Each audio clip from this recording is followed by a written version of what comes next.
Yeah, it's a little unfortunate, isn't it? I heard some of the players speaking this afternoon after they had completed their matches saying what a shame it is that they'll now compete for the next 5 days without an audience because they got so used to having the crowd there.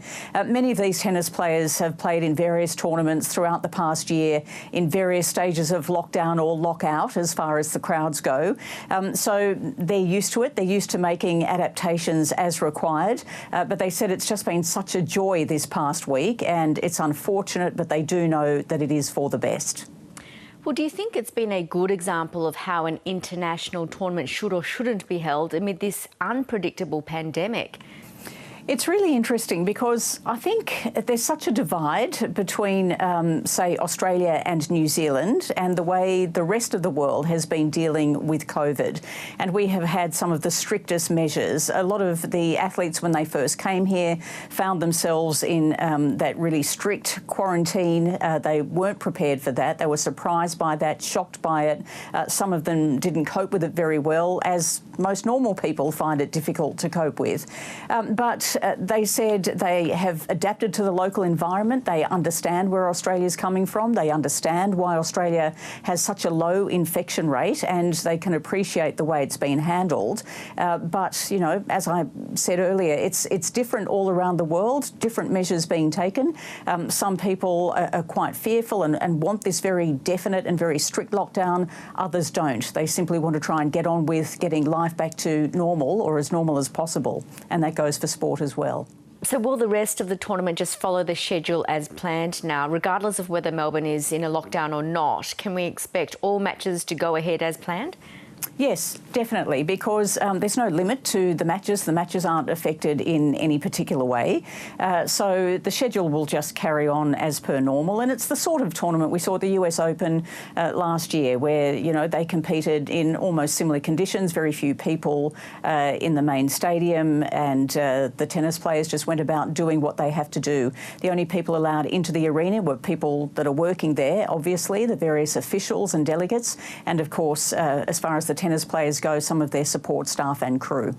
And of course, the Olympics, due to be held in July, August, will be a much larger event.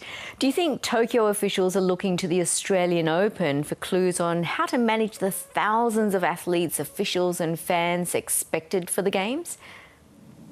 They've been very honest and I think quite open about where they've been looking, and they have been monitoring everything that's gone on around the world, the various tournaments and different events that have been held across a whole variety of sports in many, many different countries. And they said that they have learned from every single event that has been held. So, of course, they're watching closely here. But I think the one thing we need to understand is that Olympic organisers and the International Olympic Committee are also used to organising very complicated scenarios with tens of thousands of people, because it's not just the athletes for the Olympics and Paralympics. It's also all of the technical delegates, all of the members, various sponsors, and, 3 to 1 when you start talking about the media and broadcasters compared to the athletes. So they're used to organising big events. They have very careful risk analysis done on a whole lot of fronts. COVID is another layer, of course. We know they had the 12-month delay, which was sensible, but that delay has given them the opportunity to see how other people, other sports and other organisers have dealt with it, and they've taken the best from everywhere in order to come up with the proposals that they have, that they hope will see them through this year in 6 months' time. Well, the Olympic Committee has had many hurdles to overcome. A fresh one today after the resignation of its president, Mori. How significant is this development? Look, it is and it isn't. As far as the Olympics go and the organisation, the organising committee and what they will deliver, it won't make a big difference other than the president since 2014 is having to step down. Somebody will step into his place and it will be business as usual. I think what is most significant is probably outside of the Olympic arena, and the fact that a lot of people have looked to Japan and seen a relatively conservative society. They haven't made some changes as swiftly as some other nations when it comes to gender equality.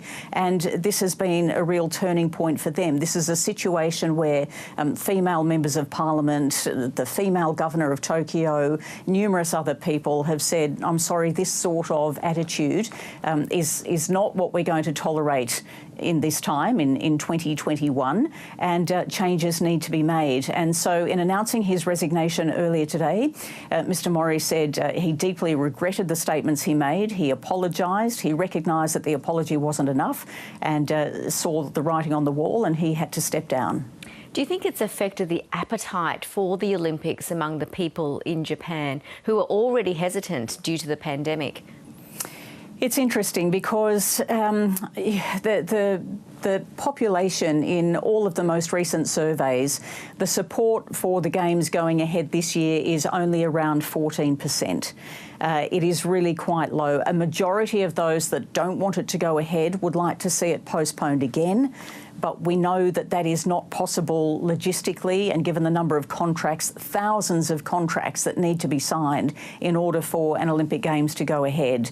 It's one of those scenarios where people are putting the best plans in place. They hope they can deliver the Games, and once the Games are going and hopefully there are no major interferences, that people will be able to look back at that time and say they did it under incredible stress, and at that time the Japanese population will be grateful. At the moment, it's very difficult. There's not a very good mood amongst the locals in Japan, but they hope that with small changes like the one we've seen today with the resignation of the president, that kind of focus and a positive focus can be put back on the Games, and they can just get on with organising it and pulling it off. Tracey, great to get your views. Thank you so much. Thanks for having me.